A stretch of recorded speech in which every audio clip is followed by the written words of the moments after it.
A Tale of Witchcraft by Colfer. Prologue.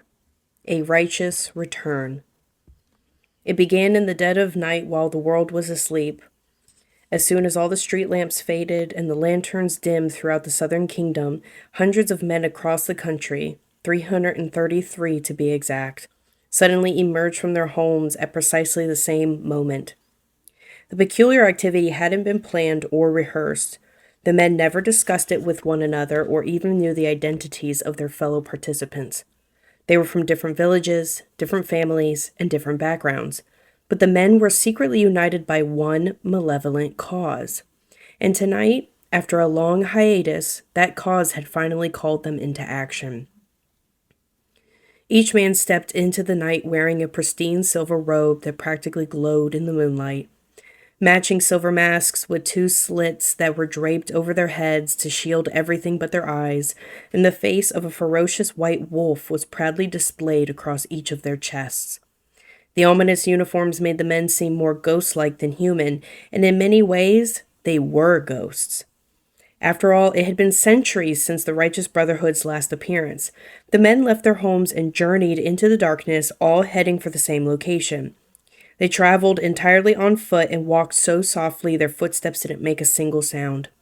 When their towns and villages were far behind them and they were certain they hadn't been followed, the men lit torches to illuminate the road ahead. But they weren't on the paved roads for very long. Their destination was far beyond any beaten path, and it wasn't on any surviving maps.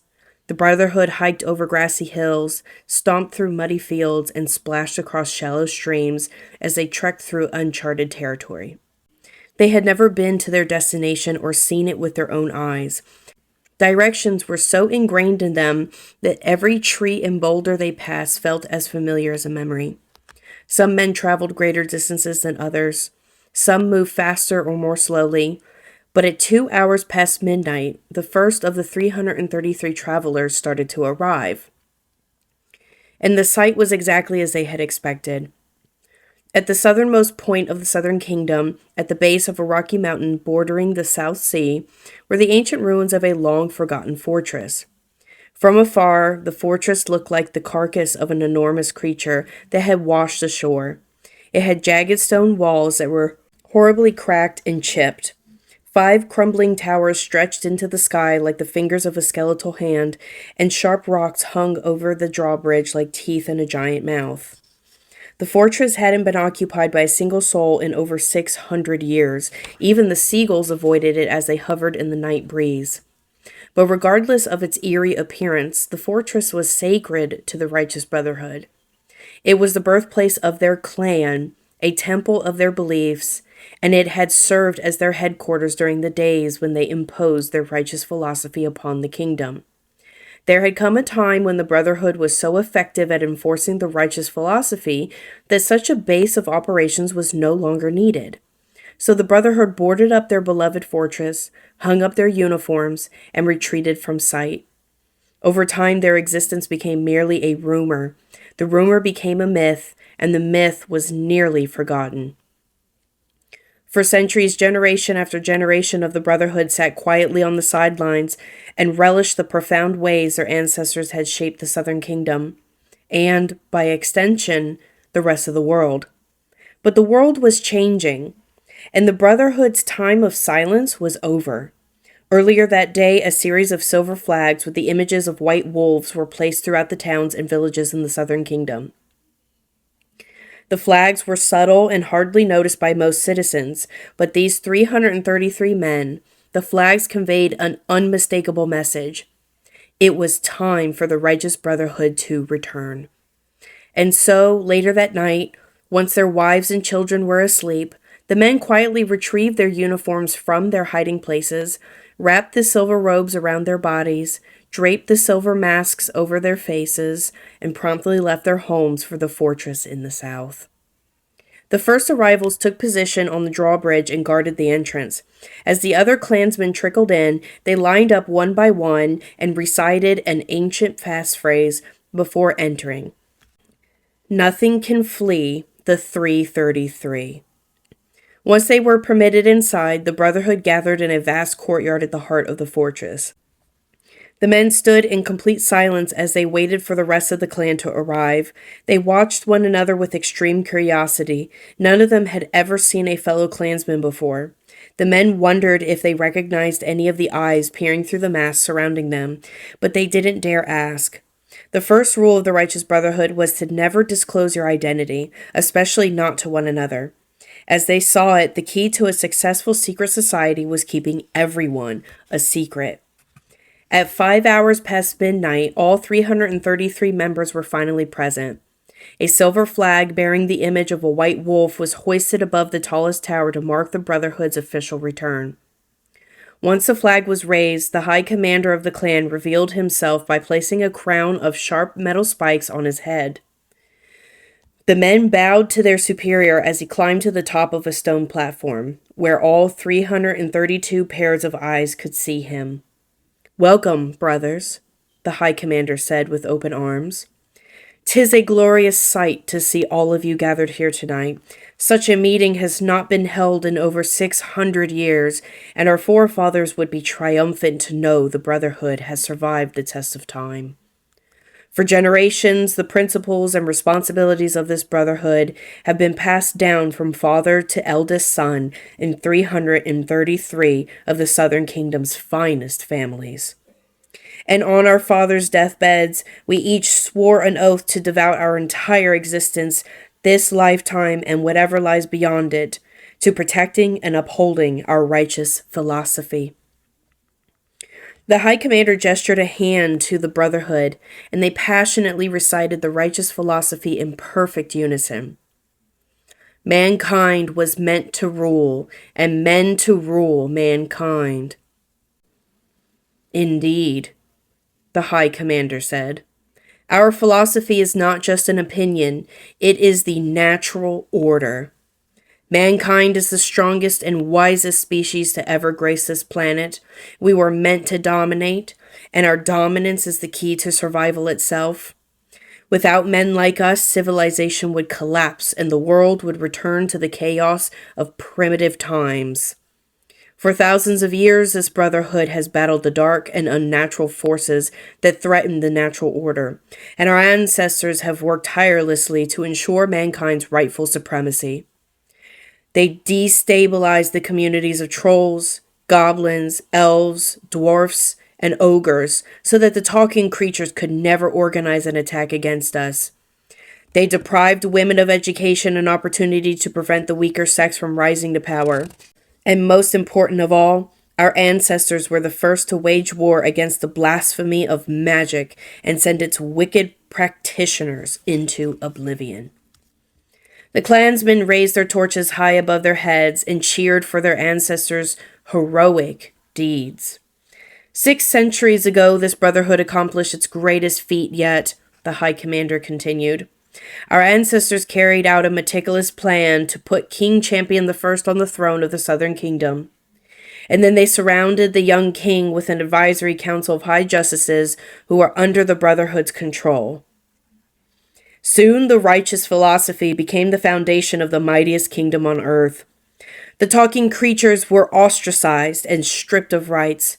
Women were legally banned from reading books, and magic became a criminal offense punishable by death. For 600 magnificent years, mankind ruled without opposition. With the righteous philosophy safely secured, our Brotherhood slowly faded into the shadows and enjoyed a prolonged period of rest. But nothing lasts forever. The Brotherhood has been reassembled tonight because a new threat has emerged that was unimaginable until now, and we must eliminate it immediately. The High Commander snapped his fingers, and 2 clansmen hurried out of the courtyard. They returned a moment later carrying a large painting and set it on the stone platform beside their superior. The painting was a portrait of a beautiful young woman with bright blue eyes and light brown hair. She wore sparkling clothes and white flowers adorned her long braid. Although she had a kind smile that could warm the coldest of hearts, something about the young woman made the Brotherhood uneasy. "But it's just a girl," said a man in the back. What's so threatening about that? That's not just any girl, said a man in the front. It's her, isn't it? The one that people are calling the fairy godmother. Make no mistake, my brothers. This young woman is dangerous, the High Commander warned. Underneath the flowers and the cheerful grin lies the greatest threat the righteous Brotherhood has ever encountered. As we speak, this monster, this girl, is destroying everything our ancestors created. A nervous murmuring swept through the courtyard, prompting another man to step forward and address the anxious clan. I've learned a great deal about this fairy godmother, he announced. Her real name is Bristol Evergreen, and she's a criminal from Chariot Hills.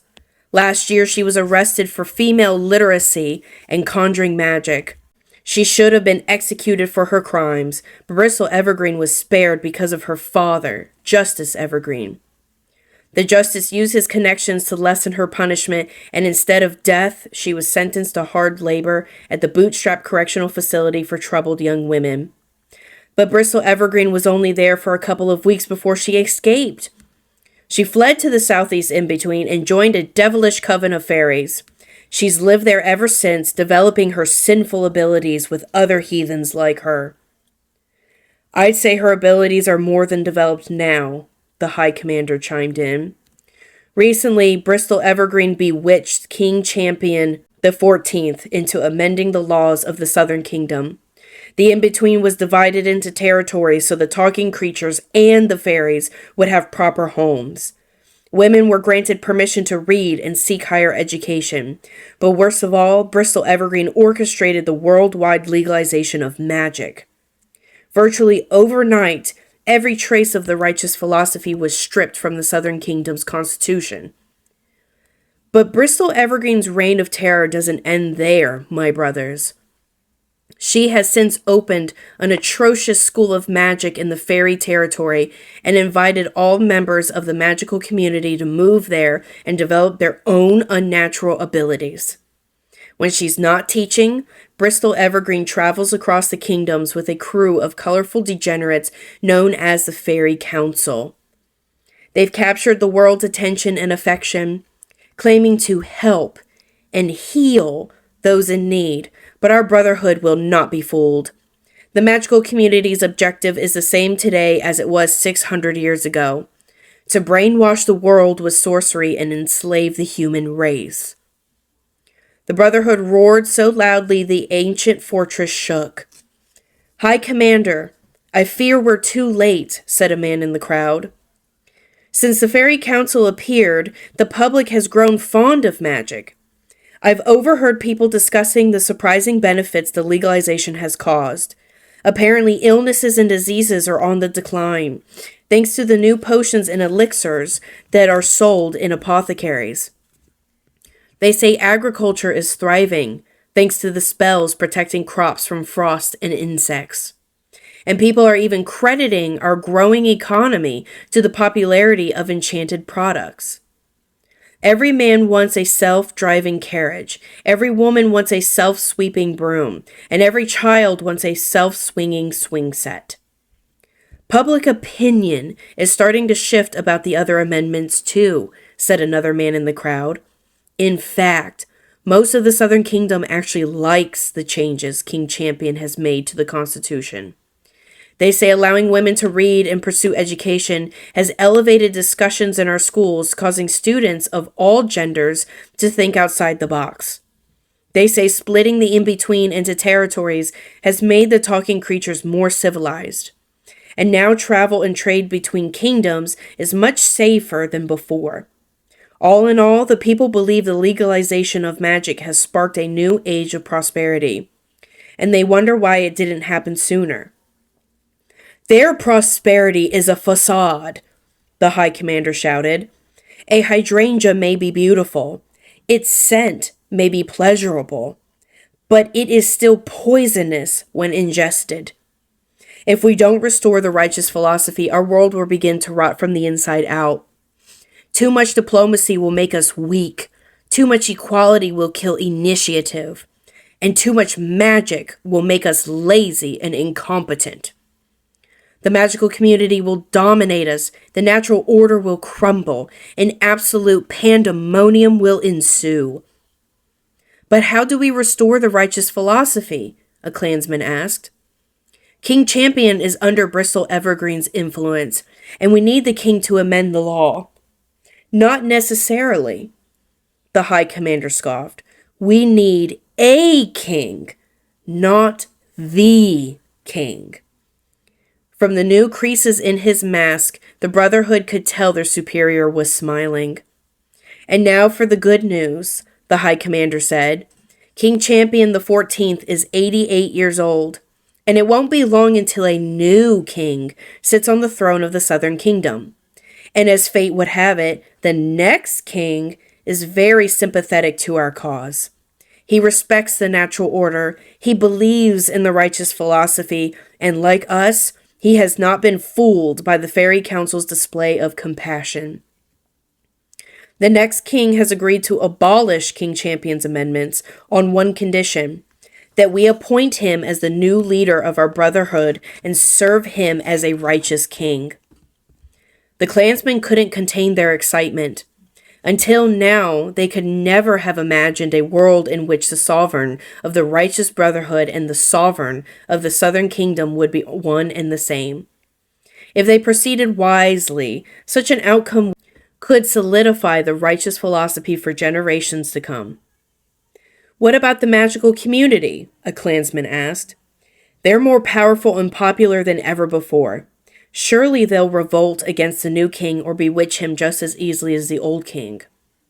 Then we must terminate them before the new king takes the throne, the High Commander said. But how? The clansman asked. The same way our Brotherhood nearly obliterated the magical community 600 years ago. And believe me, brothers, our ancestors were armed with much more than a philosophy. The High Commander climbed down from the stone platform and then hoisted the platform up like a gigantic hatch. To the Brotherhood's surprise, what he exposed was a massive arsenal of cannons, swords, crossbows, spears, and chains. There were enough weapons to mobilize an army of 1,000 men, but these weapons were unlike any the clansmen had ever seen. Instead of being made from iron or steel, all the blades, arrowheads, chains, and cannonballs were made from a red stone that glowed and flickered, as if fire were trapped inside. The crimson light flooded the colorless courtyard and mesmerized the clansmen. It's time for the righteous Brotherhood to come out of the shadows, the High Commander declared. We must honor the oath we made to our fathers and strike before our enemies have a chance to prepare. Together with our new righteous king, we will preserve the natural order, restore our righteous philosophy, and exterminate the magical community once and for all. The High Commander removed a loaded crossbow from the arsenal and fired 3 arrows at the portrait of Bristol Evergreen, 1 into her head and 2 into her heart. And just like any colony of pests, first we must kill its queen.